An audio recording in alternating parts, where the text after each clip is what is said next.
Cher Bertil Galland, mesdames et messieurs, merci beaucoup d'être aussi nombreux ce soir. Cher Bertil Galland, c'est une fête absolument d'être autour de vous pour célébrer la parution de ces œuvres complètes réunies en 8 volumes sous l'égide des éditions Slatkin, avec le soutien d'amis fervents que j'imagine ici ce soir, qui se sont réunis en association pour tout au long des années de publication. Et je vous propose de pérégriner, si vous êtes d'accord, au gré des pages, de ci, de là, pour constater combien les livres se répondent, combien une communauté de regards et d'esprit les habite, le tout tenu par un art de raconter, un art du récit que vous portez, cher Bertil Galland, très haut. Avant de commencer, je crois que nous avons rendez-vous avec une petite déclaration. Voilà. Bonsoir, mesdames, messieurs, chers amis. J'ai un grand plaisir à me trouver à côté de Lisbeth Koutchoumov, parce qu'il se trouve qu'on s'est rencontrés, m'a-t-elle dit, mais je ne m'en souvenais pas, parce que j'étais un journaliste hautain dans un journal où elle était débutante, ce qui fait que, au fond, mon admiration pour elle a cru à l'entendre et à la lire, et elle est devenue celle que je considère comme une des meilleures critiques littéraires, ou parmi les meilleures critiques littéraires de Suisse romande d'aujourd'hui. Et le fait que ce soit elle qui me pose des questions me met très à l'aise. Mais j'aimerais lui rendre un petit hommage, parce que vous me direz, pourquoi pouvez-vous affirmer que c'est une des meilleures critiques littéraires?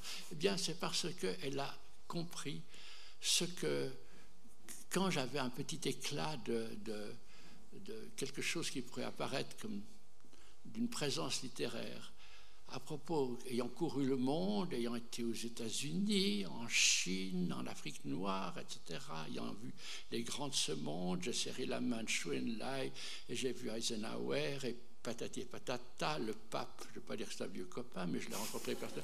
J'ai même mangé à côté de lui. Bref. Et elle a trouvé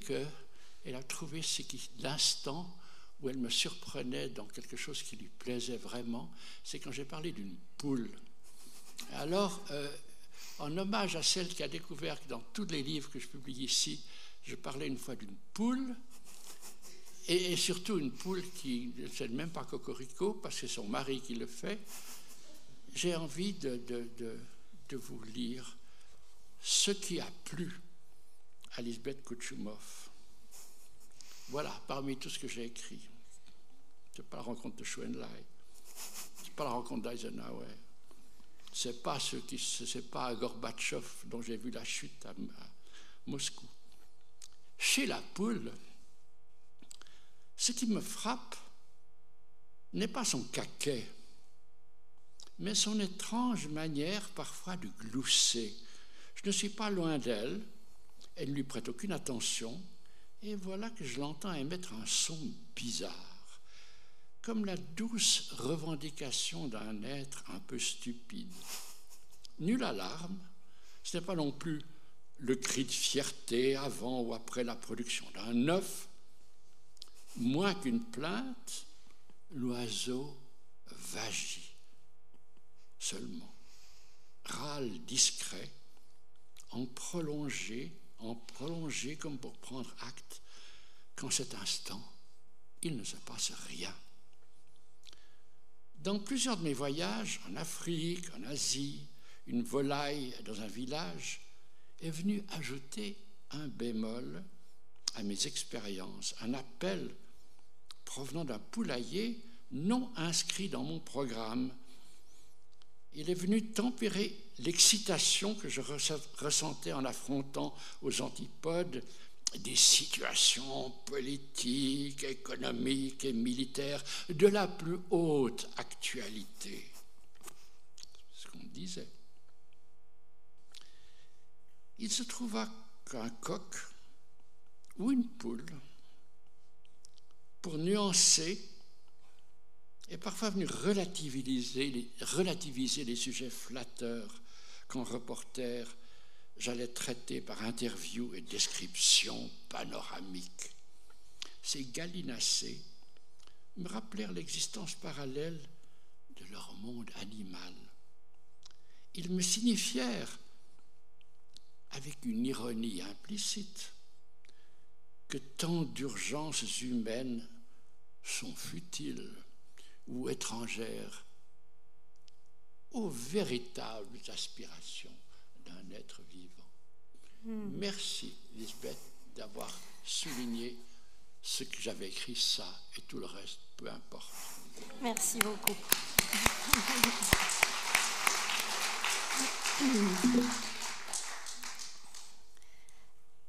J'aimerais qu'on reste dans l'esprit de fête.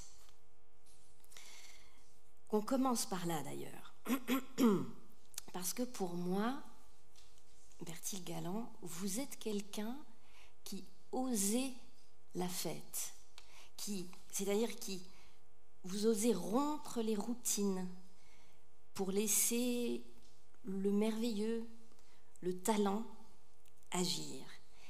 Et moi, j'ai envie de commencer par la scène inaugurale du livre Une aventure appelée littérature romande. Parce que vous décrivez là une fête, justement.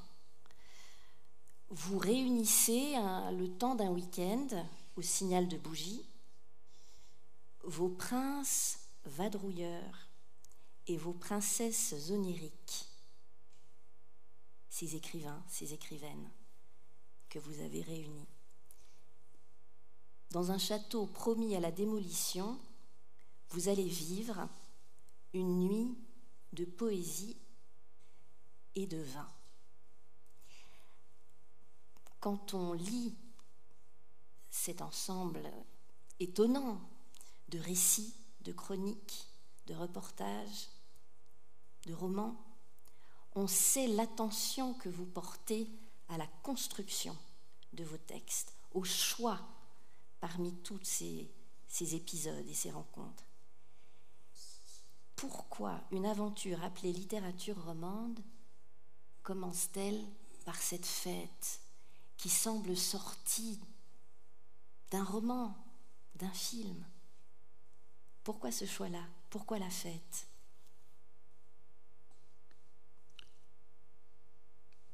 Une chose était de sentir dans sa vie le besoin de poésie. Une autre était de voir, à mesure que je prenais conscience de ce qu'il y avait autour de moi, ici en Suisse romande, dans le canton de Vaud, il avait existé, mais peu de personnes en parlaient, des écrivains sans doute, puisque nous avions une poésie. Mais il ne semblait pas qu'on la reconnaisse. La littérature, c'était des livres qui venaient de France, qu'on apprenait à l'école. La faculté des lettres de Lausanne ne connaissait que la littérature bien française, selon le modèle inspiré par notre grand voisin. Et puis, il s'est trouvé que je me suis mis en quête de ceux qui, dans mon propre pays, pouvaient être des poètes. Et puis j'ai découvert que c'était des poètes extraordinaires, et que même dans l'ensemble de l'Europe, que j'ai beaucoup aimé parcourir, il y avait en matière de poésie parmi les meilleurs poètes de ce temps. Et il s'appelait Maurice Chappat, Jacques Chessé.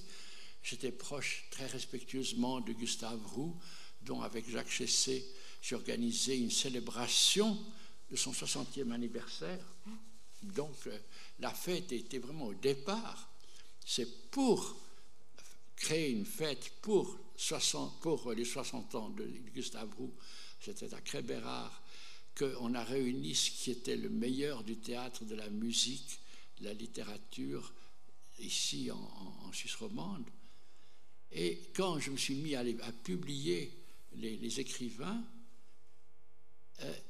il me semblait qu'ils souffraient, ils étaient frappés par un sentiment de solitude. Ce n'est pas du tout qu'ils ne savaient pas faire la fête, mais c'était une littérature très dispersée. Il y avait en Valais Maurice Chappat, le Valaisan Georges Borgeaud vivait à Paris, il y avait Bouvier, dont on ne reconnaissait pas à cette époque du tout que c'était un des grands poètes de la langue française et en toute langue dans le siècle dernier. Et on trouvait simplement qu'il voyageait de manière un peu bizarre.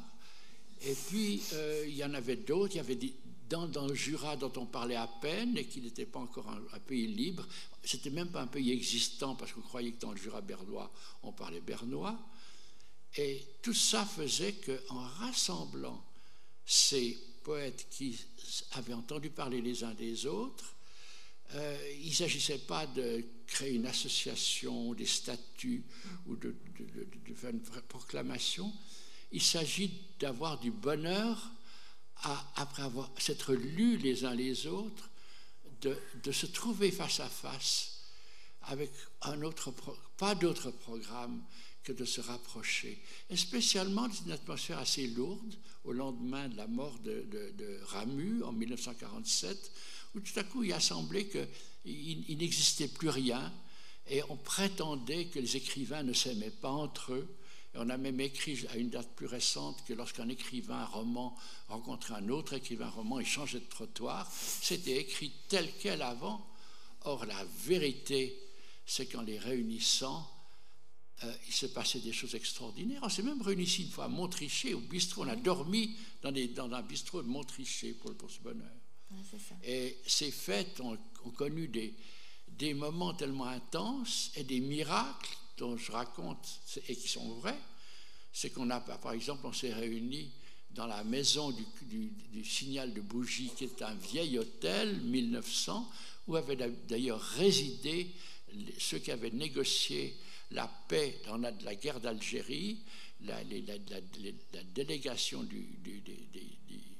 des Algériens logeaient dans cet hôtel-là. Je pense qu'ils traversaient le lac par hélicoptère. Mais on allait démolir ce bâtiment, et puis je les avais tous réunis, et puis je ne savais pas très bien comment payer tout ça, parce que c'était uniquement le fruit des livres que j'éditais d'eux qui devaient le couvrir, et c'était difficile de vendre des livres de poésie. Et puis tout à coup, on s'est trouvés ensemble pour des moments de bonheur intenses. Après quoi, évidemment, avec des amitiés qui allaient durer toute leur vie. Bien, il y a eu toutes sortes d'événements, mais enfin, ces écrivains réunis sont restés réunis et attachés les uns aux autres. J'ai tremblé à l'idée de la facture qui allait arriver et dont il fallait que je m'occupe de l'intendance. Et je raconte ce qui vous a frappé, que l'intendant de cet hôtel s'appelait Strange, ce qui est proche de Strange. Et effectivement, c'était le fils peu légitime d'un réfugié anglais de la Première Guerre mondiale, dont un gentil consul d'Angleterre avait réussi à trouver le père qui avait payé pour l'élever quelque part sur la côte vaudoise. Or, ce grand-père, c'était mon grand-père, qui était consul d'Angleterre.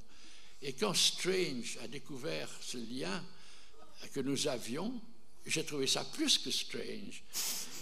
Et j'ai supplié cet homme qui buvait peut-être un peu beaucoup, et puis l'hôtel allait être démoli, allait être acheté par la Migros, et de temps en temps, puisque j'imprimais mes livres chez Samuel Bornand-Aubonne, je passais au café de la Couronne pour demander qu'il m'envoie cette fameuse facture de libation que nous avions fait pendant 2 jours avec les écrivains.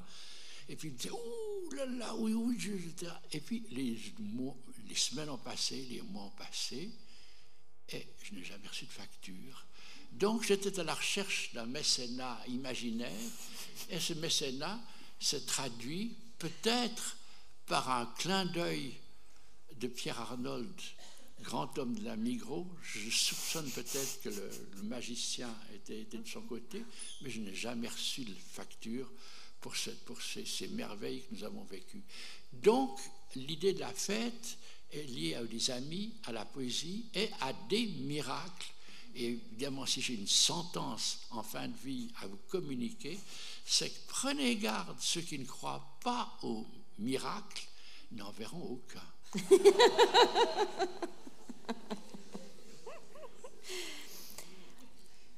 Alors, la fête ouvre ce livre et on retrouve les fêtes tout au long. Et pour moi, ce qui me touche, c'est...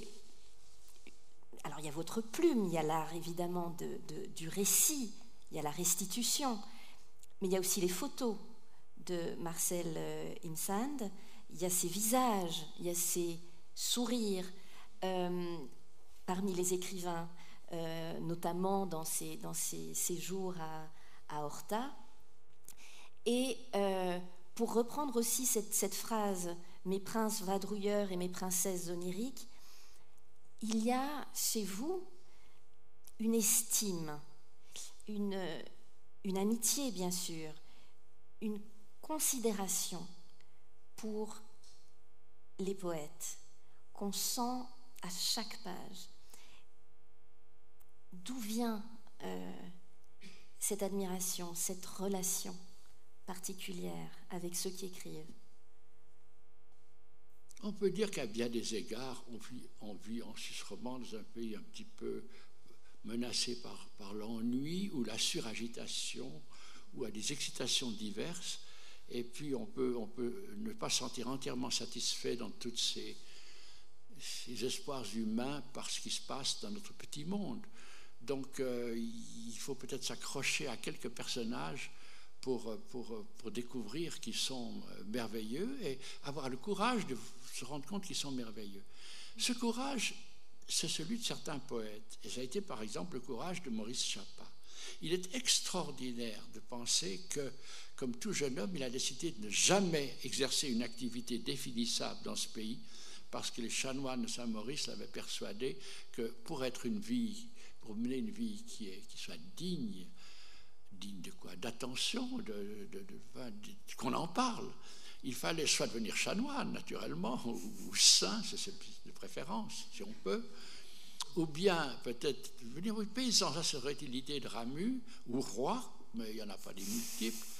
Et puis, mais on peut être poète. Et on peut aussi devenir soldat. Et certains, par exemple, Jean Cutta, c'était un très grand poète, mais c'était un bon officier. Je crois qu'il était premier lieutenant, ça n'a pas été beaucoup plus loin. En attendant, Chappat est l'exemple de quelqu'un qui a mené une vie de vagabond, tout en étant, il y avait une famille qui ne manquait pas de biens, mais c'était des biens qui étaient faits de mazots, de pâturage, ceci et cela, avec des brouilles familiales épouvantables. Et là-dessus, il ne menait aucun métier définissable, mais il écrivait une poésie absolument suprême. Et quand je relis le testament du Haut-Rhône, j'ai les larmes qui me jaillissent des yeux. Quelle surprise quand on m'a appris, quand j'ai commencé à faire de l'édition, que Maurice Chappat avait peut-être des manuscrits à donner parce que il n'y avait pas d'éditeur qui était intéressé à cette œuvre. Or, quand il était jeune et qu'il n'était encore pas reconnu et qu'il écrivait juste la poésie, il n'était même pas reconnu, même pas édité, ou à peine à cette époque, il correspondait avec un grand personnage de la Suisse romande qui était son oncle Maurice Troyet, membre pendant plus de 50 ans du Conseil d'État valaisan. Et c'est lui qui a pris le Valais à l'État de Tibet et qui en a fait une Californie. C'est-à-dire que tous les travaux auxquels il a présidé sont énormes, et lorsqu'on l'a fichu à la porte de la politique officielle suisse, il a creusé le tunnel du Grand Saint-Bernard par sa propre volonté, avec une alliance avec Fiat, qui de l'autre côté du col et des Alpes, le prenait au sérieux. Voilà. Ce grand personnage, Maurice Troyet, était fâché contre il n'était pas marié et il aimait beaucoup son neveu qui était Maurice, mais il lui en voulait de ne pas prendre un métier et d'écrire. Mais enfin bon, ça c'était pas sérieux quand on est sérieux, quand on est notaire, avocat, chef du gouvernement, bon, tout ça c'est pas sérieux. Et le jeune Chapa écrit à son oncle, « Mon cher oncle, un jour viendra peut-être où je serai plus célèbre que toi. » Et c'est vrai. Parce que tout le monde connaît ici Maurice Chapa. Il y a peut-être une génération parmi vous qui ne connaissent pas Maurice Troyet. Et c'est extraordinaire, le culot qu'il faut. Or, le culot qu'il fallait pour avoir cette vision est quelque chose de très profond. Ça veut dire qu'il s'est voué à la poésie.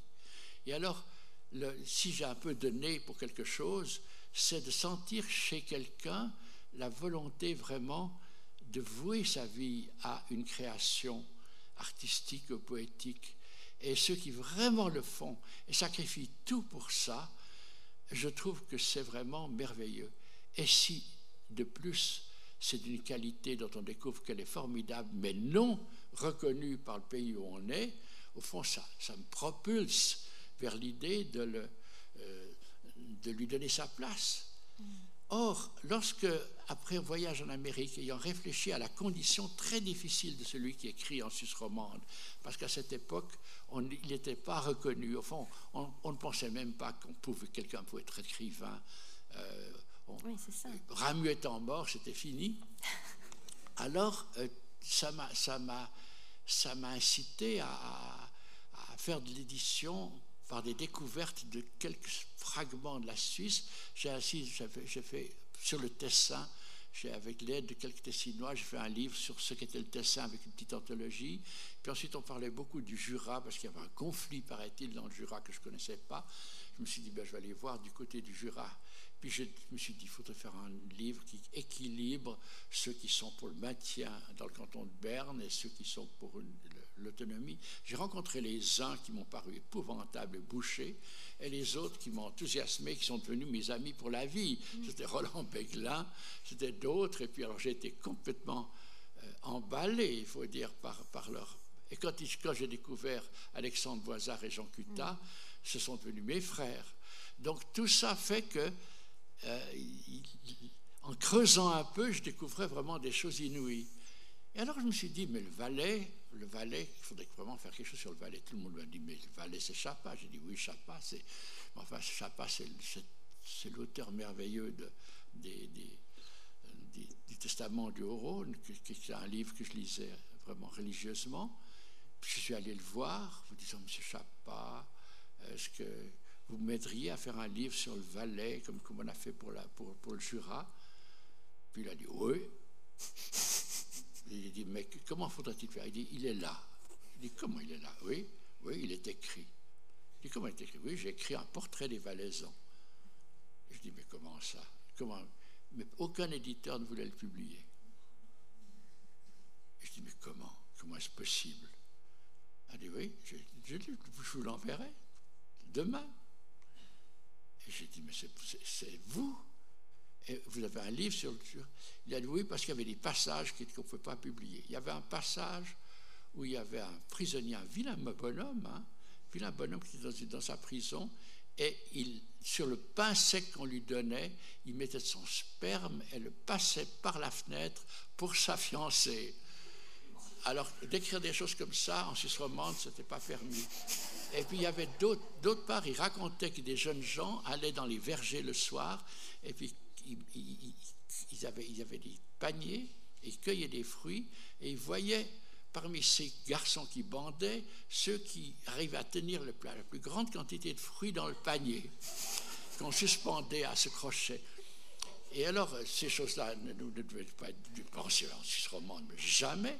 Et à cause d'un choc que ressentaient les maisons d'édition de l'époque, là, au fond, c'était suffisant pour balayer tout le reste, parce qu'à côté de ces passages scandaleux, naturellement, que vous n'accepterez pas, le reste était absolument superbe.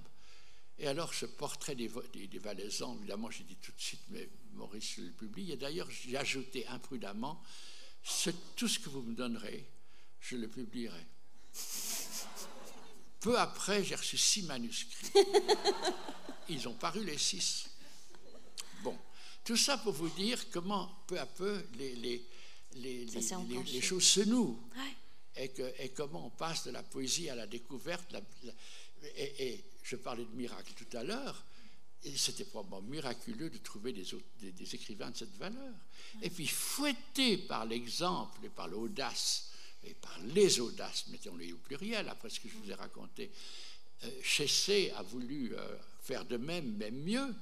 Et c'est sous l'impulsion de Maurice Chappat que Jacques Chessé a écrit, sur une très faible impulsion de ma part, parce qu'il a tout de suite dit oui, et peut-être qu'il avait déjà commencé à l'écrire, a écrit son fameux portrait des Vaudois, qu'il a rendu célèbre en Suisse romande. Ouais, voilà comment les choses sont engagées du côté de la poésie. Et vous, Berthilde Galland, si je vous demande comment est né votre amour des mots, votre amour de la poésie, vous feriez remonter ça? Alors je ne confonds pas, n'est-ce pas? Il ne faut pas confondre le jardin zoologique avec le gardien des cages.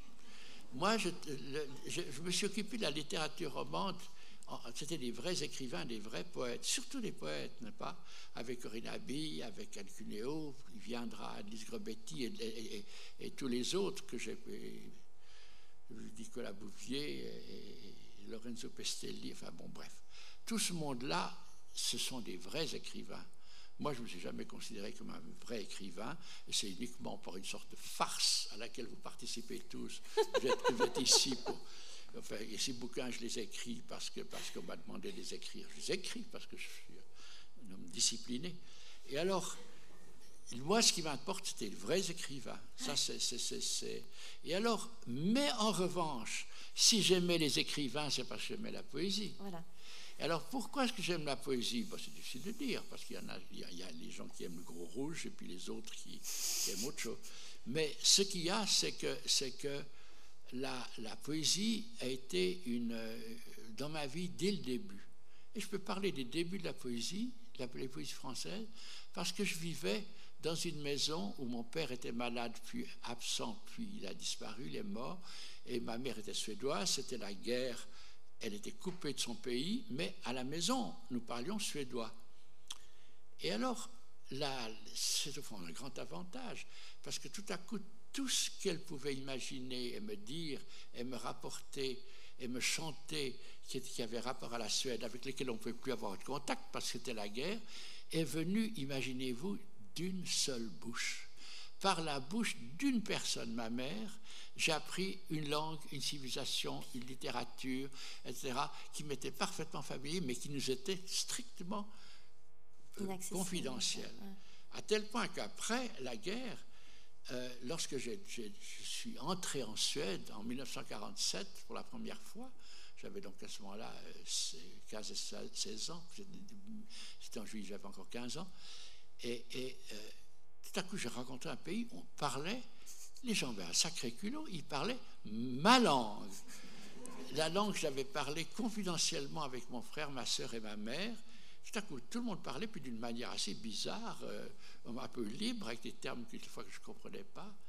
Et alors, par la suite, il s'est formé une sorte de conviction du miracle des mots. Quand je jouais mentalement avec les langues diverses, ce qui fait que je me suis passionné pour les langues. Et je trouvais ça extraordinaire, de ce que les mots pouvaient être. Et ma mère m'a donné, quand j'avais peut-être 12-13 ans, le livre qu'elle avait acheté pour apprendre le français, car elle avait séjourné à 20 ans et quelques à Paris. Et elle avait une anthologie de la poésie française. Et j'ai lu tout ça d'un bout à l'autre, venu de sa mère avec des petits dessins qu'elle avait fait quelquefois à côté des poèmes de Verlaine. Et je me suis mis à lire ça passionnément.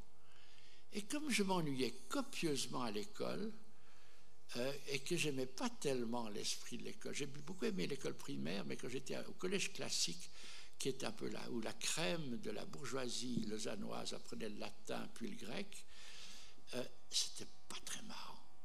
C'était un milieu assez fermé, assez bon. Enfin, ça ne correspondait pas avec toutes les choses que j'avais pu vivre avant, d'une manière que j'ai décrite dans les pôles magnétiques. Et alors, j'ai trouvé que c'était très... Et alors, je me suis accroché à la poésie, et puis d'autant plus que ma condition, le fait que j'avais perdu mon père, que j'étais en train de perdre mon père, le fait qu'on vivait difficilement, bien que j'avais un grand-père, j'avais grand-père, un oncle, j'avais 2 grands-pères banquiers. Vous pensez, je vais rouler sur l'or? Eh bien, pas du tout. On recevait de l'argent de la famille, et en fait, on n'en avait pas beaucoup, et il était difficile d'en demander plus à la fin du mois quand il y en avait plus.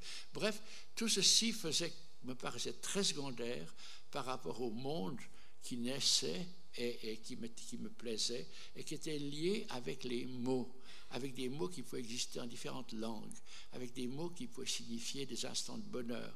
Tout ceci m'a donné une sorte de passion qui m'a fait rechercher qui, dans le monde légèrement ennuyeux dans lequel je passais ma scolarité, pourrait me rendre l'air un petit peu plus respirable. Alors moi, je suis simplement celui qui cherche à respirer un peu mieux par la poésie. C'est ça. Par la poésie et du coup par les voyages. Parce que dans les pôles magnétiques, ce qu'on découvre, c'est l'importance cardinale des voyages dans votre construction. Est-ce que vous pourriez nous parler de celui qui donne le titre d'ailleurs, oui, au livre? Alors je vous ai parlé tout à l'heure de ceux qui croient au miracle et ceux qui ne parlent pas. Eh bien, vous êtes en train de vivre, ou je suis en train de vivre, en cet instant, un miracle. Vous n'y croirez pas. Il y a dans cette salle quelqu'un qui, en 1949, à cette époque, quel âge je pouvais avoir, j'avais pas encore dit, j'avais 17 ans, était avec moi, avec 2 amis belges, et nous nous sommes mis à parcourir non seulement l'Europe, mais le nord de l'Europe qui a commencé à me passionner. Et nous avons parmi nous Marcel Thévaux, qui fut le compagnon avec lequel j'ai traversé, avec 2 amis belges, l'Atlantique, et même sur un bateau qui faisait du 12 à l'heure, parce que c'est un bateau de pêcheurs. Et puis, on a traversé l'intérieur d'Islande, qui est totalement déserte. On a commencé par cheval, et puis on n'avait plus d'argent, parce qu'on avait très peu d'argent. Donc on a dû continuer à pied, et on a traversé toute l'Islande sauvage à pied. Et ce compagnon de voyage avec lequel on a marché, on a dû affronter des fleuves qui coulent, des glaciers en Islande, très dangereux à traverser à pied.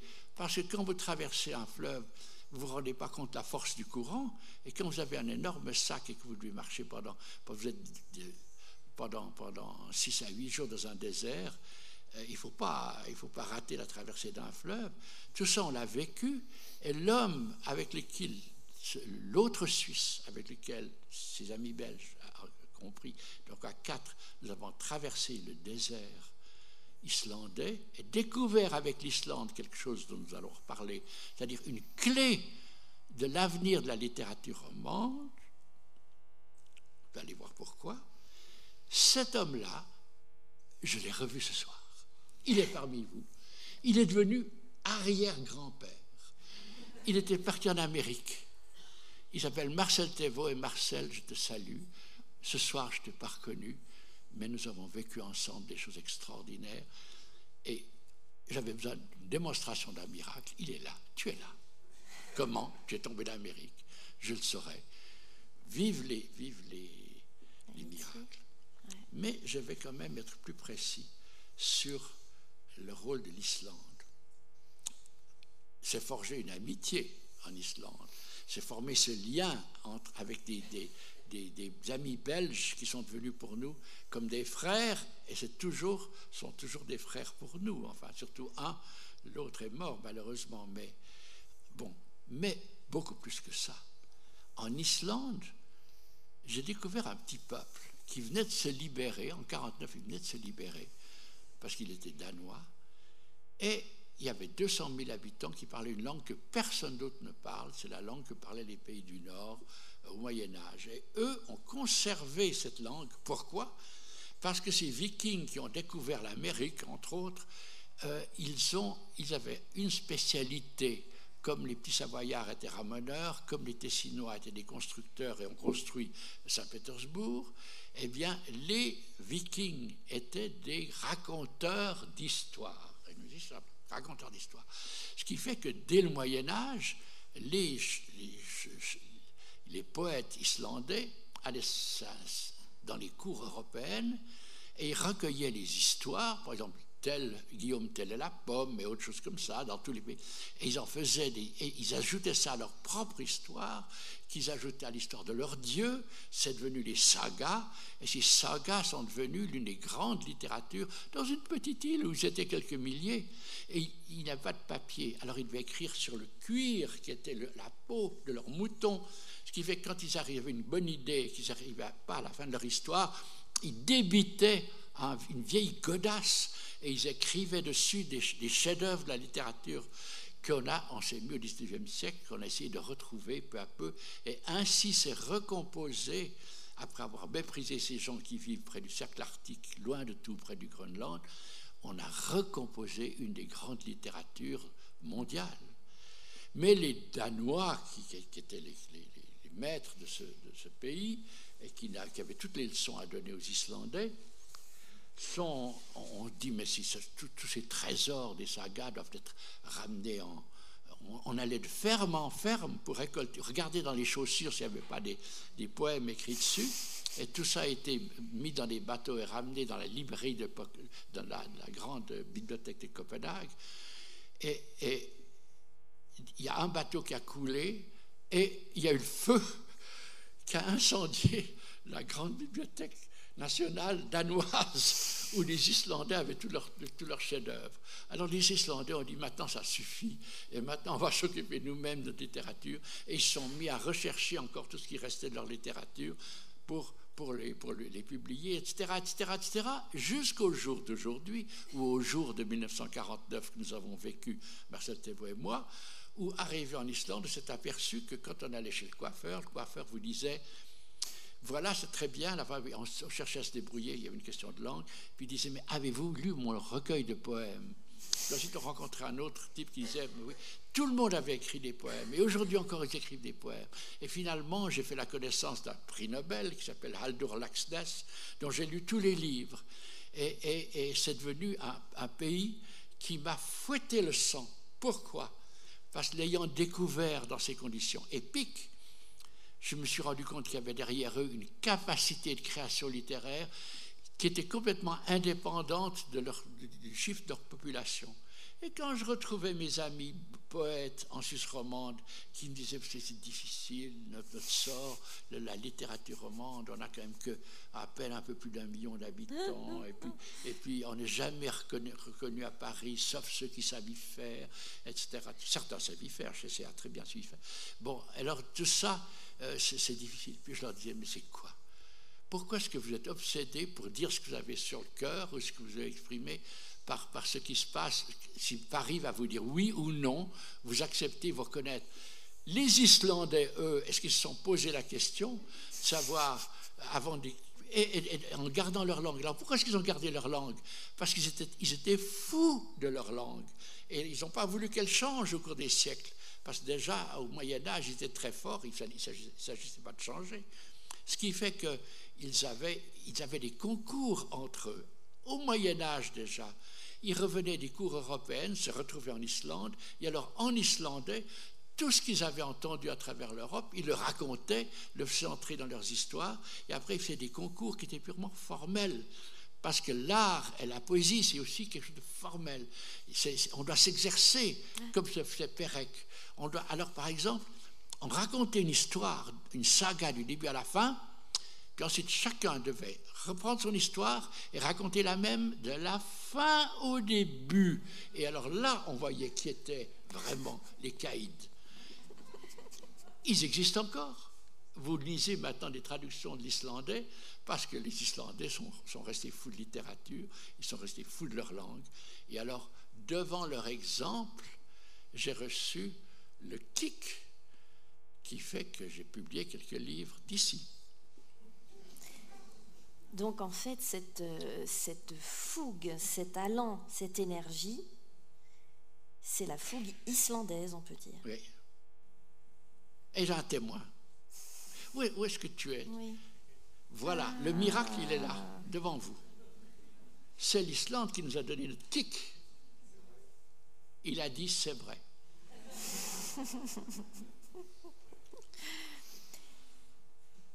Ces récits aussi de voyage sont très frappants parce qu'on sent, notamment, il y a ce moment où vous arrivez au pôle, et c'est un petit peu dans le registre de la vision. Vous dites sentir comme ça le nord, le sud, est, ouest, comme une sorte de cartographie de voyage futur. Et là aussi, à travers tous les livres, on a l'impression que vous parlez des territoires comme de peaux et des êtres comme des continents. Et on a vraiment l'impression que c'est une sorte d'ultra-sensibilité que vous avez comme ça au lieu. Et est-ce que ça a commencé là, vous pensez? Alors Lisbeth, le problème c'est que cette sensibilité ne doit pas, et cache sa vraie nature. Parce qu'il s'agit en fait d'une géométrie. Et alors il y a une géométrie, un processus extraordinaire qui consiste à aller vers un pôle, mais si vous découvrez un pôle, par le raisonnement, par la logique, par la raison, vous devez vous dire qu'il y a un autre pôle. Et cette vérité-là peut être foudroyante et même atroce. Elle peut causer des malheurs épouvantables. Par exemple, c'est à cause de ça que j'étais foutu à la porte des Quais de la Renaissance vaudoise. Pourquoi? Parce que j'ai publié Chessé. Et après le portrait des Vaudois, il a fait son propre portrait, qui est appelé Carabas. Et ça devait s'appeler le Marquis de Carabas. Et moi, comme éditeur, je lui ai dit, Jacques, que ton titre soit uniquement Carabas. Donc je vais quand même vanter de quelque chose. Carabas, c'est un titre que je lui propose. Et puis, dans ce livre-là, il raconte toute sa vie. Or, la vie de Chessé n'est pas à raconter à tous les enfants. Elle a des côtés qui peuvent être excessifs jusqu'au moment où même il a pu me voir aux gémonies. Enfin bon, il se passe toutes sortes de choses. Quand on est avec Chessé, et évidemment l'alcool considéré dans une grande mesure à dramatiser tout ça. En attendant, dans Carabas, que j'ai publié au Cahier de la Renaissance vaudoise, fondé en 1926 par un avocat de droite conservateur qui s'appelle Marcel Régamet, qui était l'homme le plus digne qu'on puisse imaginer, digne d'estime et puis digne de respect. Eh bien, sous le nom des Quais de la Renaissance vaudoise, j'ai publié Carabas, et il est vrai que je ne lui ai pas soumis à Maître Régamet le texte de Chessé avant, parce que je savais qu'il ne paraîtrait pas. Et il y a un moment donné où entre le respect et les absolus littéraires, il faut savoir choisir. Et avec toutes les conséquences graves qu'il y a eu, j'ai choisi. Or, dans le livre de Chessé, il y a ce qui nous ramène à notre géométrie, qui est si importante. C'est que Chessé, dans ce livre, raconte qu'il va trouver une femme qui est plus près de la pute que de la fée, et il fait avec elle toutes sortes de choses, et à un moment donné, je m'excuse, mais on va tous dire là, je crois c'est bien ça, il boit de son urine. Oui, c'est ça. Horrible. C'est la pire des choses qu'on puisse faire, la pire des choses qu'on puisse écrire, et la pire des choses qu'on puisse publier. Puis en attendant, il me semble, il est vrai qu'il l'a vécu. Et pour avoir écrit publié une chose aussi atroce, d'une manière que finalement je comprenais, j'ai été expulsé des Cahiers de la Renaissance vaudoise, j'étais obligé de créer mes propres éditions, parce que j'avais là dépassé toute borne. Or, ceci doit nous ramener à ce que je vous dis, à ma géométrie. C'est-à-dire qu'on comprend tout à coup l'horreur de ce que je vous raconte, de ce détail sur Chessé qui vaudrait mieux taire, parce que Chessé est celui qui avait la force suffisante pour faire entrer dans son œuvre un processus où le comble de l'horreur devient le moment où l'idée même, la notion, la force et la présence de Dieu s'est manifestée avec lui. En faisant cet acte horrible, par une inversion d'absolu. L'absolu de l'horreur l'a conduit comme une flèche à l'absolu des convictions humaines et de la conviction. Alors, ce processus est vertigineux, peut être discuté, ne mérite pas d'être mis sur le papier. Peut-être que Chessy m'a complètement eu en essayant de me persuader qu'il avait été un grand écrivain en écrivant ça. En tout cas, je pense que ce n'est pas le livre le plus quelconque que j'ai publié. Et je pense que c'est un des livres importants de la littérature romane que j'ai publié avec Karabakh. Enfin, de moment, tout à coup, quand on est au centre, on arrive à une sorte de processus géométrique d'inversion qui fait que de pouvoir écrire une chose comme ça en Suisse romande avait des conséquences littéraires bouleversantes. Mes éditions en sont nées, étant donné que j'étais fichu à la porte et qu'il a fallu que je crée, partant avec tous mes écrivains, évidemment, parce qu'ils ne voulaient pas rester là, sans vouloir. Voilà. Donc, vous voyez à quel point la liberté de la poésie, la force de la poésie, la découverte, le maniement des langues, le choix devant lequel on se trouve dans l'écriture, peut non seulement vous amener à des miracles, mais vous amener à des crises qui sont d'ordre de civilisation, de littérature, de ce qu'il convient qu'on puisse dire ou publier en Suisse romande par rapport au reste de la France. Parce que si ça avait été en France et à Paris, là on pouvait boire toutes les urines qu'on voulait, ça serait passé comme tout le reste, comme ça, etc. Mais ces choses-là ne devaient pas se passer en Suisse romande. Or, il me semblait que non seulement nous devions, comme l'Islande, posséder une littérature qui soit autonome et qui ait le courage d'être elle-même, mais qu'on devait pouvoir, en Suisse romande, écrire tout ce qui se publierait en France, et même plus qu'en France, avec défi. Et évidemment, avec ce défi, je me suis cassé la gueule. Bon, parce que le lendemain, je n'étais plus le directeur des bref, peu importe. Mais ça m'a permis de créer mes propres éditions, et c'est avec mes propres éditions que nous avons vogué vers Horta, et que les choses se sont développées, etc. etc. Après cette petite leçon de géométrie... on est déjà en plein dans quelque chose aussi qui est frappant chez vous et qui me paraît très important pour aujourd'hui, qui est justement cette aisance avec laquelle vous combinez ici et ailleurs l'ancrage profond de là où on est, ou là où on vit, avec un besoin constant et une attention constante à tous les ailleurs. Là encore, d'où vient cette aisance? Et ce n'est pas qu'une aisance, je pense que c'est une nécessité. Oui. Alors, il peut y avoir plusieurs explications. Disons, l'une, c'est que les difficultés d'enfance, le problème que j'ai eu, en fait, l'isolement peut-être à cause de la langue, le fait que je me suis constitué une sorte d'univers intérieur avec une mère qui m'a isolé un peu du pays où je me trouvais. Ce qui fait qu'à un moment donné, lorsque j'ai eu disons 20 ans, que j'ai voulu essayer de comprendre un peu comment était faite la Suisse, parce que j'avais eu le réflexe vraiment très puissant de vouloir voyager, apprendre toutes les langues, etc. Ce qui m'importait, c'était tous les pôles magnétiques. Et c'est ça qui me passionnait. Et puis tout à coup, je me suis dit, mais être ailleurs, mais pauvre vieux, tu n'as rien compris ce qu'il y a ici. La preuve que quelquefois, quand les choses sont ici et on ne les remarque pas, est-ce que vous savez qui l'incarne? Vous-même. Ça ne m'étonne pas. Parce que je suis dans une rédaction à 24 heures. Vous êtes une petite débutante. Je ne vous ai pas remarqué. Qui pouvait me faire deviner qu'un jour, vous seriez la meilleure critique littéraire de Suisse romande? Ça montre qu'on est aveugle devant des choses qui, peu à peu, deviennent évidentes. Il a fallu un petit temps pour... Mais simplement, ça a l'air d'être une farce, tout ça.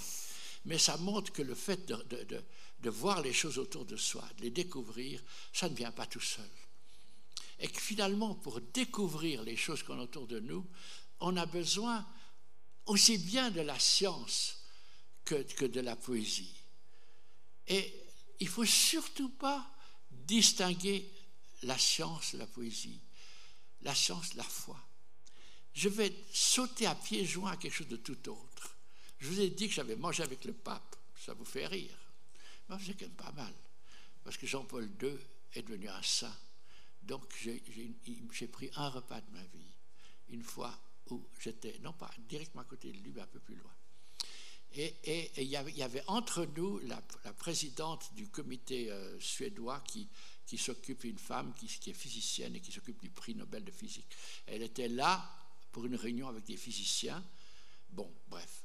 Ce que le pape disait, on le buvait comme venant d'une intelligence supérieure. Et c'était à Erice, où se réunissaient des physiciens, qui étaient les plus grands physiciens dans le domaine atomique, qui étaient russes et qui étaient américains. Et c'était extraordinaire. Et il y avait le professeur Zikiki qui était là et qui était absolument très occupé du fait que le Vatican n'ait jamais clarifié la question de Galilée et que la condamnation de Galilée n'avait pas été. Et le pape a prononcé une chose extraordinaire, c'est que la science et la foi sont deux dons de Dieu. Ça paraît du mot, non. Si un pape dit que la science est un don de Dieu au même titre que la foi, c'est un aveu extraordinaire. Parce que ça veut dire que Galilée faut avoir raison contre les hommes de foi de leur côté. C'est-à-dire qu'elle ne devait pas se détruire. Et devant cette vérité, on est pris d'une sorte de tremblement parce qu'on se rend compte qu'on est là devant des vérités très importantes. Et je continue un peu avec cette présence des grands de ce monde et des saints et des spécialistes pour dire que les hasards de l'existence ont fait que j'ai pu me mêler et je me suis rendu pour la 35e fois, je crois, à Erice cette année. C'est-à-dire que j'ai rencontré des gens, des savants, qui étaient les responsables réels de l'armement atomique des États-Unis et de ce qui était à l'époque l'Union soviétique. Ce qui fait que la grande terreur, la grande mondialisation de l'époque, ce n'était pas la destruction de la planète par la destruction du climat, etc., c'était la bombe atomique. Tout le monde avait peur partout parce que il y avait deux puissances dans le monde et si elles se fâchaient l'une contre l'autre, pouvaient utiliser une arme atomique. Or, ces savants avec qui j'étais, y compris Zikiki, qui lui est un croyant, un chrétien croyant, ami du pape, ils étaient ensemble parce qu'ils savaient, comme savants qui avaient créé en quelque sorte la science derrière toutes les bombes atomiques, ils savaient que si on en utilisait une, qui maintenant est 100 fois plus forte ou 1000 fois plus forte que celle d'Hiroshima, que ce serait une catastrophe pour l'ensemble de l'humanité. Donc, mais ils travaillaient pour des gouvernements qui existaient, qui n'étaient pas entièrement rassurants, ni par les décisions du président des États-Unis, ni par les décisions des Russes. Et par conséquent, ils avaient quand même, au fond d'eux-mêmes, une chose à faire quand ils se retrouvaient en secret à Erice, et je mangeais des spaghettis non loin d'eux, c'était de faire tout pour éviter qu'on utilise les armes atomiques. Jusqu'au moment où vint la découverte de la guerre des étoiles, Reagan, etc. Et alors, ça a été quelque chose de foudroyant parce que tout à coup, ça donnait l'avantage aux États-Unis sur l'Union soviétique.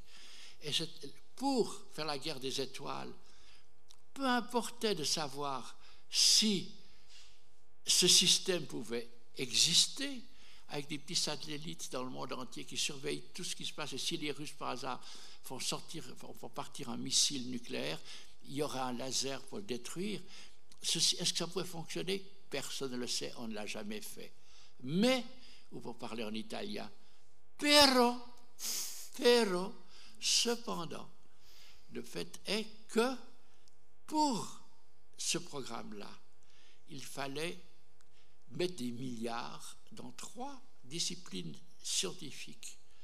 C'était la miniaturisation de l'informatique pour qu'il puisse y avoir sur les petits satellites tout ce qu'il y avait à l'époque dans des énormes machineries qui occupaient des espaces entiers. Il fallait que tout ça soit miniaturisé.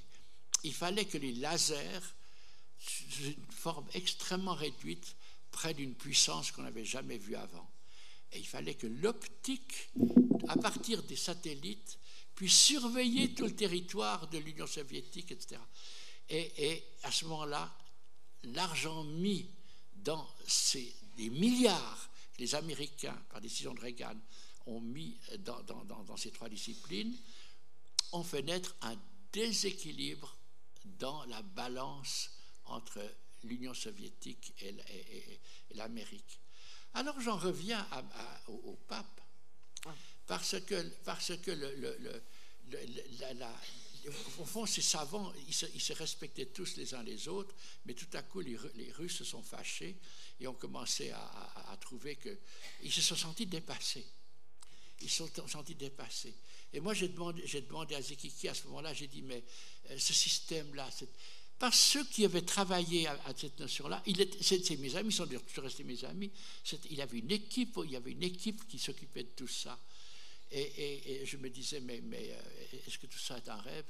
Et le professeur Zekiki m'a dit, mais mon petit Bertil, tu es un imbécile, ce qui est vrai, parce que ce qui est important, c'est l'énorme saut en avant qui va intervenir dans l'informatique à cause de ça, et dans l'optique, et dans le laser, et par conséquent, là-dessus, l'Union soviétique n'est pas en état d'y pourvoir. Tout ceci fait que ça se passait à l'endroit qui s'appelait Ritche, où le pape avait passé, où j'ai pu manger à la table du pape. Et puis, je me suis retrouvé une dizaine, quinzaine d'années plus tard, pour une réunion où on s'occupait du terrorisme. Et puis, on avait fait venir à grande peine des islamistes fondamentalistes et puis des Pakistanais physiciens qui étaient l'autre bord. Et on essayait de voir si, dans les milieux islamistes, il était possible d'entrer en discussion avec eux. Ça avait complètement raté. Nos discussions étaient interrompues parce que les islamistes devaient tout le temps aller prier ou pour préparer leurs bombes, je ne sais pas. En attendant, quand il s'est agi de quitter Ritche, qui était sur une colline, pour reprendre l'avion à Palerme, j'avais le même taxi que ces savants. Et alors j'ai attendu, c'est 4 heures du matin, on partait, et puis comme je ne savais pas que faire, je me suis arrêté devant le lieu où j'avais entendu parler le pape. Et j'ai lu, écrit en lettres qui sont devenues des lettres en fer forgé, une déclaration qui est de même qu'autrefois, au temps des lances et des épées, on menaçait les hommes. Aujourd'hui, avec les missiles, on ne doit pas oublier que ce qui tue l'homme, ce n'est pas la science, mais c'est ce qui est dans le cœur de l'homme.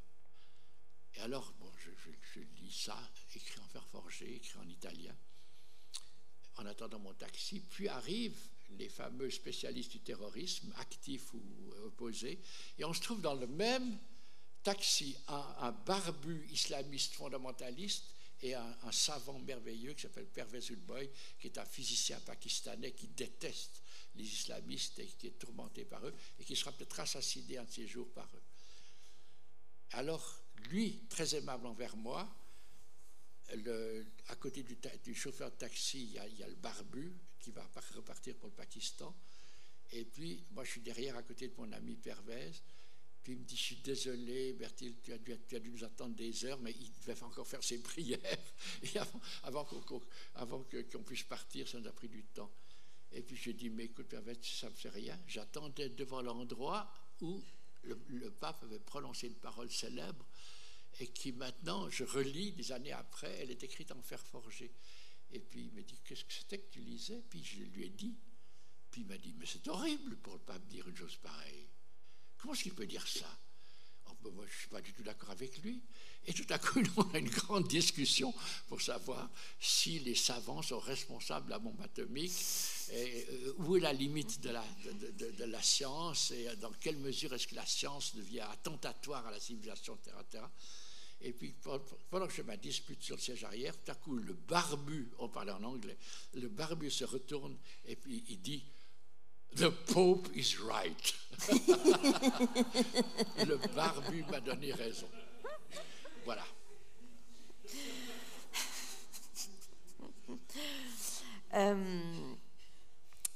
Si vous n'êtes pas d'accord quand on vous dit écrivain, est-ce que vous êtes d'accord quand on vous dit journaliste? Oui, alors là, j'étais tout à fait journaliste. Oui, parce que pour moi, vous êtes le journaliste, pleinement. Pour moi, vous êtes journaliste tout le temps, c'est-à-dire dans votre attitude, votre curiosité, c'est bon. l'ouverture aux autres, etc., etc. Et très symptomatiquement, là encore, tous les outils du journalisme, vous les avez appris aux États-Unis. Qu'est-ce que vous avez retenu de cette incroyable expérience, 1 an et demi à peu près, à la fin des années 50? Vous le racontez dans Une machine sur les genoux, à faire la tournée des États-Unis, État par État, à comprendre, accompagné par vous étiez stagiaire, accompagné par des journalistes professionnels, à comprendre le mécanisme de la politique américaine. Qu'est-ce que vous avez ramené ensuite ici de cette expérience-là? J'ai d'abord ramené la distance. Parce qu'en parcourant, en allant visiter avec une personne qui se trouve dans cette salle, tous les États américains, dans une vieille voiture, en dormant sous tente, avec très peu d'argent, mais j'avais une bourse américaine qui aurait dû m'amener à étudier à Columbia University à New York, et j'ai demandé à la fondation qui me donnait la bourse s'il m'autorisait à utiliser ça pour aller travailler, à apprendre le journalisme en travaillant dans des rédactions. Et j'étais travaillé dans des rédactions à Providence, qui se trouve en Nouvelle-Angleterre, en Georgia, à Atlanta, en Georgia, la Géorgie en sud-américain, à Louisville, au Kentucky, en Californie, où est né notre fils, et pour finir à Washington. Alors, d'abord, cet immense voyage à travers tous les États américains, c'est formidable. Là, je dois avouer, c'est une sorte de manie, j'aime bien faire tout. C'est-à-dire, une encyclopédie vaudoise a 12 volumes qui contiennent tout ce qu'on peut savoir sur le canton de Vaud, ou bien tout ceci, tout cela. Et alors là, la totalité de l'époque, c'était d'aller dans tous les États américains, ce qui a fait faire des zigzags extraordinaires. Alors, bon, dans les rédactions, effectivement, j'ai appris mon métier, et ça m'a inspiré un immense respect pour le journalisme américain, parce qu'évidemment, ils avaient un respect mon respect, c'était pour leur respect des faits. Si je ramenais un petit texte quelconque, parce qu'évidemment, c'était des choses extrêmement limitées qu'on me demandait de faire, par exemple, quelqu'un qui avait voyagé en Europe, et puis qui revenait et qui racontait ce qu'elle avait vu, bon bref, c'était des interviews de ce genre, eh bien, tout ceci était vu par le rédacteur en chef ou le secrétaire de rédaction. Et puis s'il y avait une déclaration, il disait, où il y a un jugement quelconque, il disait qui pense ça? Il a dit non, c'est moi qui pense ça. Alors je le biffe, parce que tout ce qu'on dit, il faut que ça soit prouvable, que ça soit vérifié. Il y a une sorte de respect des faits incroyable. Puis d'autre part, il y a une notion formidable, c'est que on arrive dans une situation, on ne comprend pas ce qui se passe. Quelle est la question qu'il faut se poser? Chez nous, on dirait qu'il faut connaître l'histoire, la géographie, la situation actuelle, la force des partis, et on se noie dans une matière énorme. L'Américain qui tombe dans un pays qu'il ne connaît pas, il dit « qui veut quoi ?» Et tout à coup, on s'aperçoit qu'on entre dans un champ de force. Il y a quelqu'un dans ce territoire qui veut quelque chose, qui est en train de bousculer les autres, il réussit plus ou moins, il s'impose, et donc il faut faire marcher le radar vers le flux de volonté de réaliser quelque chose. Donc cette attitude-là, et puis ensuite quand on fait son article, petite leçon de journaliste, entre journalistes on peut se le dire, on apprend rarement ces notions ici. Il faut mettre au début de l'article tout ce qui est essentiel et que ce soit tout à fait clair. Et puis, il faut que vraiment tout le monde comprenne et il faut qu'il n'y ait aucune obscurité. Puis ensuite, c'est qui a fait quoi, quand, pourquoi, comment. Et puis ensuite, les choses qui viennent à la fin sont les circonstances de plus en plus lointaines. Et pourquoi ? Parce que si on n'a pas la place, on biffe à partir du bas de l'article. On coupe un article, donc on peut enlever des tranches de saucisson par le bas, et le reste, tout ce qui reste, tient, parce que l'essentiel est dit au début. C'est ces détails pratiques que j'ai trouvés extraordinairement stimulants. Et vous les avez ensuite utilisés dans toutes vos années de journaliste ici, et ça nous amène au dernier ouvrage, Destin d'ici, où on a plusieurs portraits, pas que des hommes politiques, mais quand même plusieurs.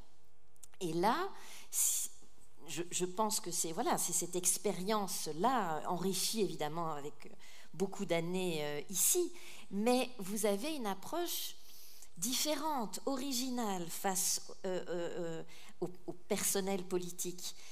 Vous cherchez justement les lignes de force, vous êtes très dans le concret. Comment ils ont réussi à mettre en œuvre finalement une politique. Vous êtes moins dans les postures que dans les réalisations. C'est juste ? Oui. Ce qui m'ennuie, c'est les routines ou les choses ce que font tous les autres. Évidemment, j'ai longtemps travaillé à 24 heures et je dois dire que c'est proprement stupéfiant de penser que 24 heures m'a offert des voyages dans le monde entier. Mais il me poussait à ça. Parce qu'il y avait aussi bien... J'avais une force vis-à-vis d'eux, c'est que j'avais un autre travail avant, j'étais secrétaire syndical. Et puis, mais je faisais de l'édition et j'écrivais, mais j'avais déjà commencé à faire de l'édition. Ce qui fait que mon rédacteur en chef savait ce que je publiais et il respectait beaucoup ça. Ce qui fait que quand il m'a engagé, j'ai dit je suis prêt à venir travailler à 24 heures, c'était en 1963, mais je voudrais qu'il soit convenu que je peux, comme j'ai toujours fait l'édition à domicile, ça n'a jamais été une entreprise, c'était au fond une sorte que les écrivains venaient chez moi comme chez eux, ils mangeaient la nourriture que ma femme leur offrait. Et tout ça, je n'ai jamais été inscrit au registre du commerce comme éditeur. Donc je suis à cet égard. Bon, alors tout ça, c'était mais j'avais dans mon contrat l'autorisation d'avoir ce travail personnel à côté. Ça, c'est la première chose. Donc je pouvais faire ça sans rompre mon contrat, c'était dans mon contrat. Et ensuite, il y a eu un secrétaire de rédaction qui s'appelait Marcel Pache, proprement génial, en tout cas à mon avantage, c'est qu'il me disait va n'importe où au monde, Bertil, vas-y, et puis j'organiserai des conférences à Échalon, j'organiserai des choses, etc. Donc il me poussait quelquefois, il me stimulait. Et ma première expérience, c'était la guerre d'Israël. Il m'a dit guerre d'Israël. Bon, je dis ça dans les journaux. Il a dit écoute, j'ai réservé un billet d'avion pour toi, tu pars dans 3 heures. Et puis j'ai dit, mais il faudrait que je... Il a dit, loin. Et puis je me suis trouvé... La guerre a duré 6 jours, il fallait se dépêcher. Alors, mais celui qui s'est dépêché, c'était le secrétaire de rédaction. Et après ça, comme j'avais fait la première guerre, je suis retourné à la seconde, parce que j'étais venu en spécialité. La même chose, le Vietnam. les gens ne comprenaient rien au Vietnam, les gens hurlaient dans la rue, salaud l'américain, etc., etc. Et puis un beau jour, Marcel Pache, un Vaudois qui sentait le public, il m'a dit, mais on a lu assez de choses idéologisées venant dans la presse française, la presse internationale. Il faut un bon regard vaudois là-dessus. Je n'étais pas tellement peut-être un Vaudois typique, mais il voulait que ça entre dans un journal fondamental pour le canton de Vaud. Et départ. Mais quand je suis arrivé là-bas, alors, je n'ai pas été du tout un journaliste, un bon journaliste. Parce que le journaliste, il va aux conférences organisées pour les journalistes, il va dans les capitales, il écoute ça. Moi, j'ai voulu comprendre quelque chose. Et je me suis dit, je ne comprendrai pas si je ne vais pas dans le terrain, si je ne vais pas dans la nature. Donc j'étais dans les villages, j'ai dormi dans les villages, et j'ai compris des choses fondamentales. Par exemple, au Cambodge, je me suis rendu compte qu'ils avaient beaucoup plus peur d'une progression des agriculteurs vietnamiens qui étaient de l'autre côté de la frontière vers eux et qui lui bouffent ils avaient beaucoup plus peur que les avions américains, parce que les avions américains lâchaient des bombes, mais c'était surtout sur le Vietnam, et pour eux, la grande peur, c'était que le Cambodge soit mangé par la Thaïlande et le Vietnam. Bon, c'était bon à savoir, tout ça. Merci. Et de fil en aiguille, en allant dans les différents pays, je me suis rendu compte que la dimension, par la suite, j'ai compris que c'était une dimension ethnologique, mais que si on voulait vraiment savoir ce qui se passait, il fallait vivre y aller. Tout à fait dans un village, et les enfants sont autour de soi, on est en pleine guerre, mais les choses interviennent. Évidemment, il y a plus de risques, parce qu'on est pris tout à coup dans des situations invraisemblables et on n'est pas dans le circuit normal. Mais après ce que je revenais, c'était le cas pour la guerre du Vietnam, où j'ai vu sur place ce qui se passait. Et puis ensuite, j'étais, je crois, le premier journaliste suisse qui était, quand après la révolution culturelle, la Chine s'est ouverte. Et alors, quand j'étais en Chine, j'étais passionné déjà par l'Asie, mais pour la première fois, j'allais en Chine. Et je me suis dit, mais comment est-ce que je vais comprendre? À la fois, j'ai traversé l'Union soviétique déjà pour prendre le bain dans un pays marxiste, communiste, puis après je suis arrivé en Chine, mais c'était un hyper-communiste, puisque Mao avait fait la révolution dans la révolution. Il avait renversé la table dans la direction même. Et puis ensuite, il y avait la civilisation chinoise par derrière, le maoïsme. Alors je me suis rendu compte que quelquefois, et c'est ça qui est quand même la grande leçon, c'est qu'un grand pays peut devenir fou. Un grand pays, ubu, tout à coup, ubu. Trump. L'explication, quelquefois, de grands phénomènes, toute l'armée russe, toute l'armée polonaise, disait le père Ubu, etc., il disait des choses invraisemblables, mort de la vérité objective. La grande civilisation chinoise, il n'y avait plus qu'un livre, c'était le petit livre de Mao Tse-tung pour 1 milliard d'habitants. Et il fallait comprendre ça. Alors pour comprendre ça, mon réflexe était de dire, je suis foutu. Mais il se trouve qu'à ce moment-là, je m'occupais de l'encyclopédie vaudoise sur les débuts de la motorisation dans le canton de Vaud. Et je savais bien comment ça s'était passé. Et avec 1000 ruses, je suis parvenu à aller dans un village qui n'était pas un village bidon, mais un vrai village qui n'avait jamais eu d'étrangers et qui commençait avec leur motorisation. Et je pouvais comparer avec ce que j'avais vu dans le canton de Vaud, avec comment ils vivaient. Et dans la folie maoïste de l'époque, quelque temps avant, Mao les avait convaincus de fondre toutes les fourchettes pour faire naître la métallurgie dans leur région. Vous imaginez ça, fondre des fourchettes. Puis aujourd'hui, les mêmes Chinois envoient des sondes sur la face cachée de la Lune. On était donc au début dans un village qui avait été plongé par une folie de Mao dans des actes fous. Ils avaient dû tellement créer leur métallurgie de village en fondant leur fourchette et leur soc qu'ils avaient crevé de faim parce qu'ils n'avaient plus Mais alors, eux me l'ont raconté, mais la manière dont dans le village, on me l'a raconté, et la manière dont ils faisaient des choses logiques à partir d'ordres illogiques qu'on leur conférait, m'a montré que du point de vue de la gestion du sol, comparé avec l'Union soviétique que je venais de traverser, c'était le jour et la nuit. Il y avait une intelligence dans la gestion de choses concrètes qui était frappante.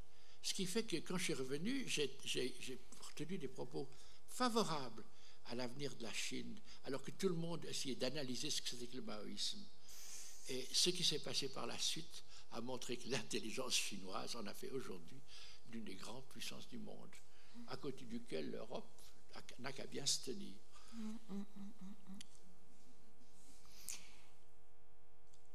Cette même approche, et peut-être que on va presque terminer là. Destin d'ici, un des morceaux les plus passionnants, c'est essayer de comprendre le non à l'Europe de 1992, et c'est passionnant parce que là aussi vous allez voir des penseurs, des analystes en Suisse alémanique, et vous n'avez de cesse de leur dire, mais expliquez-moi, comment est-ce possible, qu'est-ce qui a fait que. Et il y a aussi cette interview avec Georges-André Chevalat et Bergier. Oui. J'avais oublié que Georges-André Chevalat était contre. Oui, c'est extraordinaire. Il était contre. Et il a, Georges-André Chevalat, dans ses arguments, il estime que le peuple suisse et la démocratie suisse est un signe presque de résistance à l'autorité, presque... voilà, ça ne peut... Congénitalement. Pardon ? Congénitalement. Oui, voilà. Ouais, et c'est très intéressant de ce point de vue-là. Et c'est intéressant que vous remettiez cette interview, parce que vous êtes toujours sensible à ceux qui osent penser différemment. Oui, mais ça évidemment, ça trouble les gens. Ça peut troubler les gens. Parce que, par exemple, au moment où je vais en URSS et où tout s'effondre, il se trouve qu'en URSS, je connaissais des gens, surtout du point de vue scientifique, qui faisaient des choses extraordinaires, ce qui fait que je ne pouvais pas uniquement dire que le communisme avait été une chose absolument atroce, parce que je savais que dans leur position, ils faisaient des choses assez remarquables. Et de même, disons, en Suisse romande, ma position, moi j'étais instinctivement européen, avec ma connaissance de différentes langues européennes et la vision que j'avais, et puis je travaillais au Nouveau Quotidien, où nous étions ardemment, on avait déjà mis journal suisse et européen, mais je pense qu'il faut... On vit tous, ma réflexion est simple, n'est-ce pas? On vit entre êtres humains, et ne nous disputons pas jusqu'à nous entre-détruire, sachant que nous avons chacun de notre côté essayé de trouver notre vérité. Alors je vais quand même prêter un peu d'attention à ce que toi tu m'as dit, et puis voyons, découvrons que nous cheminons ensemble dans la destinée humaine. Donc on place les destinées individuelles dans un flux d'une grande destinée. Nous sommes des petits personnages, en quelque sorte complices, même si on est d'opinions diverses. Mais évidemment, ça peut gêner des gens qu'un partisan de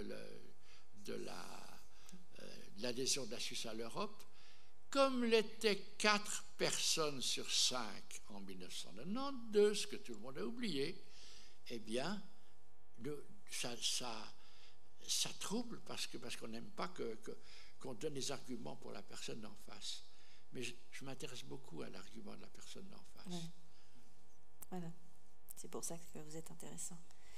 On s'était dit qu'on terminerait sur, c'est vous qui l'avez, cher Bertil, les choses J'aimerais vous terminer, non pas par lire quelque chose que j'ai moi-même écrit, mais pour vous montrer que nous sommes en Europe quand même peu de choses à côté d'une japonaise qui vivait au IXe siècle après Jésus-Christ. 9e siècle. Alors imaginez ce qu'on écrivait en Europe au IXe siècle. Alors c'est très respectable, mais c'est à des années-lumière de la poésie intuitive de Madame, je trouve son nom parce que je ne me rappelle pas d'une fois à l'autre, Sei Shonagon, vivant entre 965 et 1013. Une femme. Alors écoutez ça, pour comprendre au fond la dimension des choses. Chose désolante. Chose qui égaye le cœur. Chose peu rassurante. Chose rare. Chose qu'il ne valait pas la peine de faire. Chose contrariante. Chose qui frappe de stupeur. Chose qu'on entend avec plus d'émotion que d'ordinaire. Choses qui paraissent pitoyables. Choses qui n'offrent rien d'extraordinaire au regard et qui prennent une importance exagérée quand on écrit leur nom en caractère chinois. Merci beaucoup Bertil.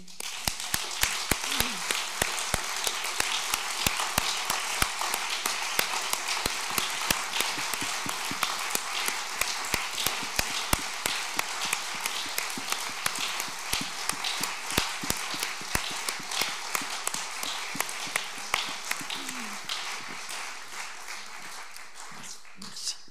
Cher public, maintenant la parole est à vous pour des questions. Il y a une partie questions-réponses. Oui. Oh là là, oui, bien. Alors. Il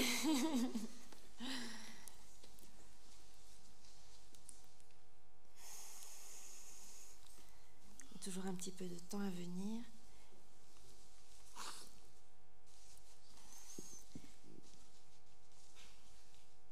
Sur la Suisse, sur les États-Unis, sur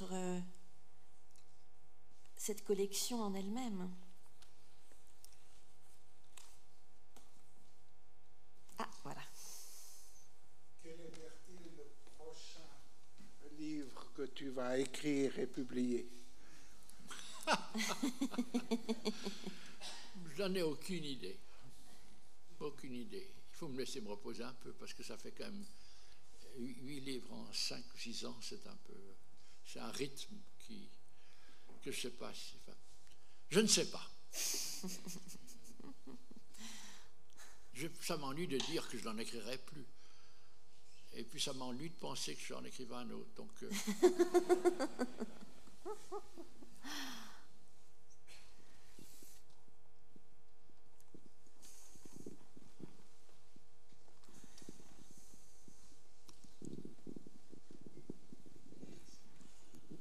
Merci. Cette idée, Bertil, que la littérature romande dans les années 60 était à découvrir, était à révéler, est-ce qu'aujourd'hui c'est fait? Est-ce qu'au fond il n'y a plus d'anomalies et que les auteurs qui méritent sont édités? Est-ce que ce paysage littéraire roman aujourd'hui il est réglé et qu'il n'y a plus besoin de s'en occuper? Ou est-ce que ou est-ce qu'il y a encore des talents ignorés? Comment est-ce que tu vois les choses? le paysage littéraire éditorial s'est complètement bouleversé. Toutes les préventions qu'on avait ont été balayées. Il y a une nouvelle génération qui ne s'occupe pas plus du tout, qui n'est plus du tout obsédée par d'être reconnue à Paris, mais on va se reconnaître à Paris. Au fond, on lit beaucoup plus. Une génération nouvelle a appris à écrire avec liberté, à tel point qu'aujourd'hui, il me semble qu'il y a plus de gens qui écrivent que de gens qui lisent. Il y a toujours plus de gens qui écrivent et toujours de moins de gens qui lisent parce qu'on lit au fond ce qui est sur un petit écran sur son téléphone portable.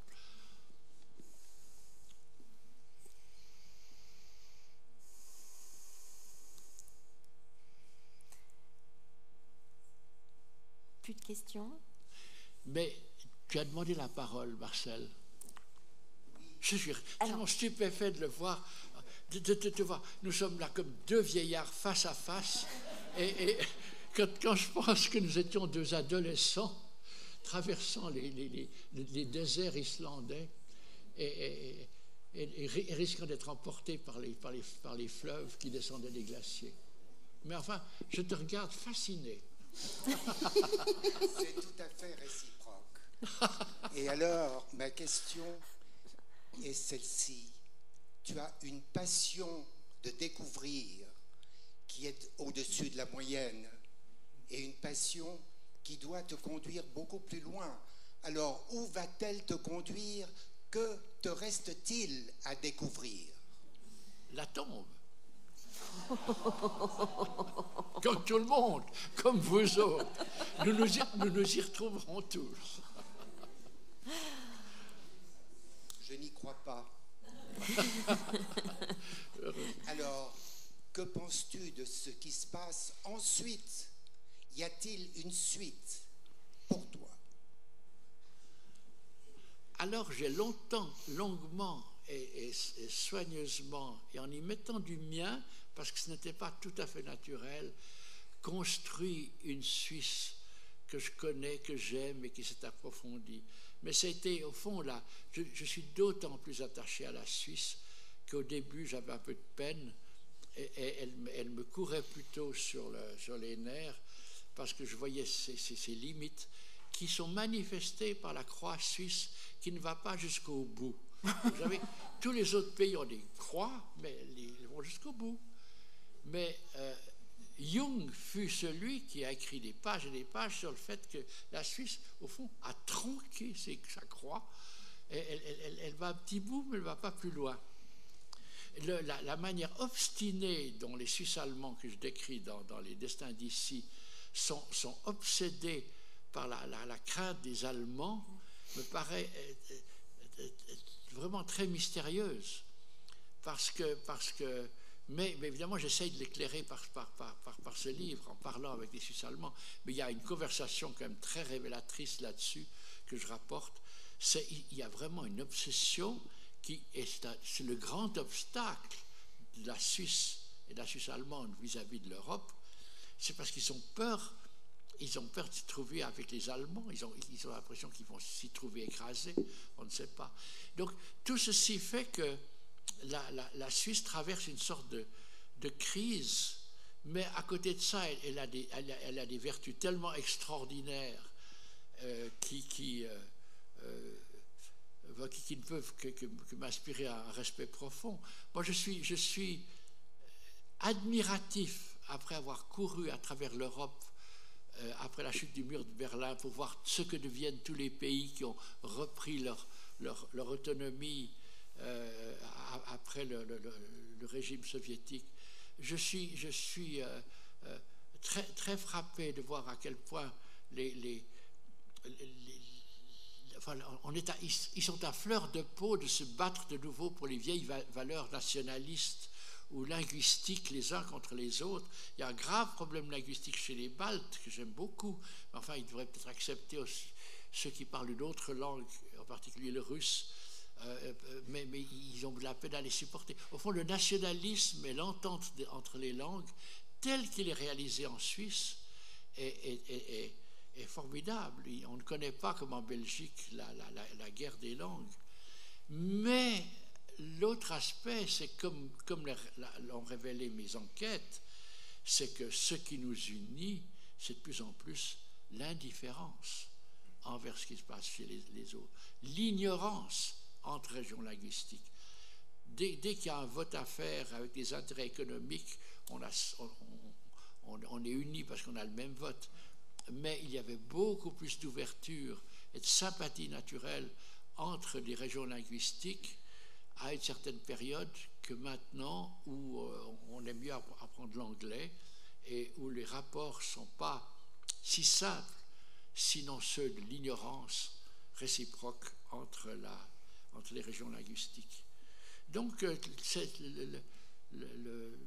la Suisse a pris force en moi, Mais d'autant plus, je dirais que je me suis installé depuis un quart de siècle en France, parce que quand je vois des pneus qui brûlent dans un giratoire en France, comme c'est le cas maintenant, je me dis c'est incroyable qu'on puisse, n'importe qui avec un gilet jaune puisse m'arrêter alors que je circule librement à travers la France pour me demander où je vais et qui m'autorise ou pas